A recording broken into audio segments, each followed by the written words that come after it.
আসসালামু আলাইকুম। ষষ্ঠ শ্রেণীর শিক্ষার্থী বন্ধুরা, তোমাদের উপপাদ্য ১, ঠিক আছে?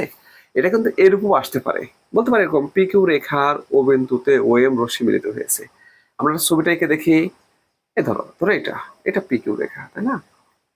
পি কিউ রেখা, এখানে ও বিন্দুতে, এই যে ও বিন্দুতে ও এম রশ্মি মিলিত হয়েছে। দেখো এই রশ্মিটা মিলিত হয়েছে। এখন প্রমাণ করতে হবে পি ও এম যোগ এম ও কিউ, অর্থাৎ এই কোণটা, এই দুটা কোণের যোগফল কত হবে? 180 ডিগ্রি।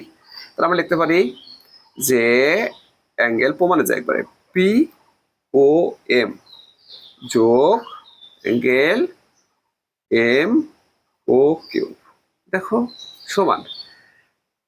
এখন দেখো এই কোণটা আর এই কোণটা সমান। এখন দেখো আমরা একটা কাজ করে নিতে পারি, যেটা আমাদের প্রমাণ করতে হবে এই দুটা কোণের যোগফল 180 ডিগ্রি। আমরা এখানে একটা লম্ব এঁকে নেবো। কি আঁকবো? লম্ব। একদম সোজা হয়, দেখো একটা লম্ব এঁকে দিলাম। কি আঁকছি আমরা? একটা লম্ব। নাম দিলাম কি? ওটি। টি নাম দিলাম। তাহলে আমরা এটা কিন্তু লিখে দিতে হবে অঙ্কনে। কি লিখবো? ওটি লম্ব আঁকি, লম্ব আঁকি। এখন দেখো আগে তো এই দুটা কোণই ছিল, তাই না? এই ওটি লম্ব তো ছিল না। তাহলে এখন কটা কোণ হয়ে গেছে? এই দুটা কোণও যা, এখন এই তিনটা কোণ, তাই এই কোণ, এই কোণ আর এই কোণ, তিনটা কোণ তৈরি হয়েছে। তাহলে আমরা লিখতে পারি কি? অ্যাঙ্গেল পি ও টি যোগ অ্যাঙ্গেল টি ও এম যোগ angle M O Q. Okay friends, দেখো তার মানে এই দুটা কোণ যা, এই তিনটা কোণের যোগফল তাই। দুটা কোণের যোগফল যা, কারণ একই তো। দেখো এইটাই ছিল, এটা ছিল দুটা কোণ, এখন হয়ে গেছে তিনটা কোণ, তাহলে যোগফল তো সমানই, দুই পাশে সমান হবে। এখন দেখো অ্যাঙ্গেল পিওটি, এটা আমরা ঠিক রাখবো, পিওটি। আর দেখো অ্যাঙ্গেল এই দুটা কোণকে, এই যে টি ও এম অর্থাৎ এই কোণটা, আর এম ও কিউ, মানে কি এই কোণটা, না লিখে আমরা কিন্তু একবার লিখতে পারি। দুটা কোণকে কিন্তু একবার আমরা এইভাবে লিখতে পারি, অ্যাঙ্গেল টি ও কিউ, লিখতে পারি। ঠিক আছে? Angle T O Q.